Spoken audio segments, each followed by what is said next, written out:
Azerbaijan and Armenia are involved in a conflict for decades now.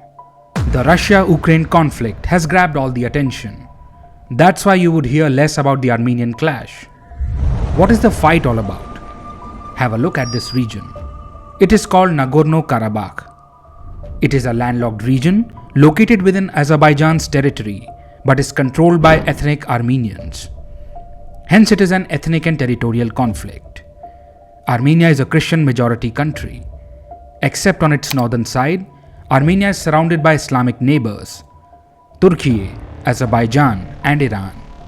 All these three countries are members of the Organization of Islamic Cooperation. Azerbaijan is a Muslim majority country and over 85% of its Muslims are Shias.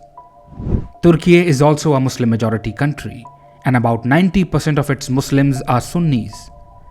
Now we are aware of the long history of the Shia-Sunni divide in Islam due to their ideological differences.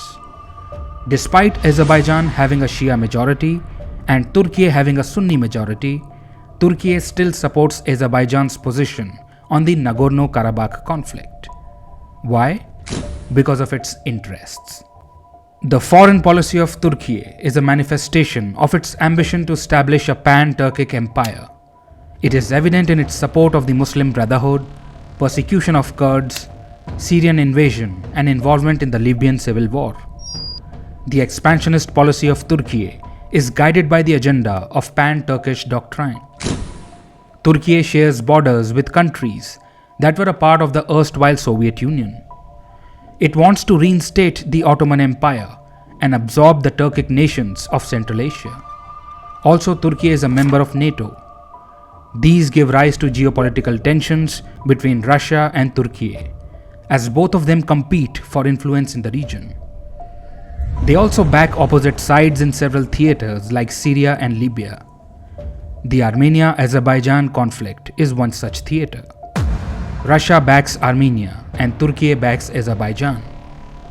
At the same time, don't get surprised when you come across news that Russia supplies defense equipment to Turkey and Azerbaijan. In fact, Russia sells weapons to Turkey, Azerbaijan as well as Armenia. That's economics. Every nation works for its own interests. Armenia is a member of the military alliance CSTO. Earlier, Azerbaijan was also a CSTO member, but it pulled out of it in 1999. CSTO stands for Collective Security Treaty Organization. It is the Russian version of NATO with some differences. For instance, NATO members do not sell arms to potential military adversaries to its member states, whereas CSTO does not have such restrictions on weapon sales. So Russia supplies weapons to both Armenia and Azerbaijan. Also, CSTO does not consider expanding its membership as NATO does. Article 4 of the Collective Security Treaty is like the Article 5 of the North Atlantic Treaty. It deals with collective security. Aggression against one member will be considered aggression against all members. However, unlike NATO, the members of CSTO are not legally bounded to directly participate in case of an armed attack on any CSTO member state. They can voluntarily choose to do so. Russia did not choose to directly get involved in 2020 when Azerbaijan started the conflict with Armenia.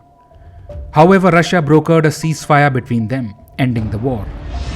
But the region is still longing for stability and security.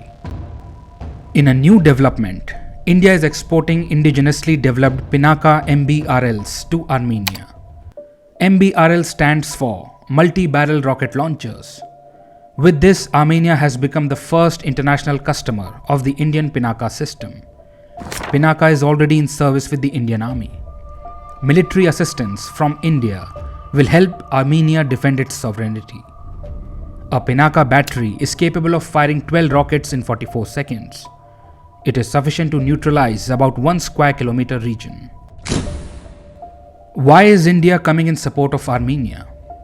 Time and again, Turkey has demonstrated its open support for Pakistan and has taken an anti-India stance. Meddling in India's internal policy issue, it criticized the abrogation of Article 370 in the erstwhile Indian state of Jammu and Kashmir. Azerbaijan too supports Pakistan on the Kashmir issue. It has deepened its partnership with Pakistan military. On the other hand, Armenia does not interfere in the internal matters of India and views the entire territory as an integral part of India. India will not shy away from taking sides rather than sticking to the non-aligned approach. India is firmly standing up for its interests and following a pragmatic foreign policy. Defense deal with Armenia, cooperative relations with Azerbaijan, as well as not giving in to the Western pressure in the Ukrainian conflict stand testimony to it. India has maintained the principled position of standing with peace. In this case, Azerbaijan is the aggressor. India has always appealed to curb violence by maintaining that bilateral disputes should be resolved through diplomacy and dialogue. A lasting and peaceful solution through talks must be chosen over a military solution. I hope this was useful. Thank you for your time.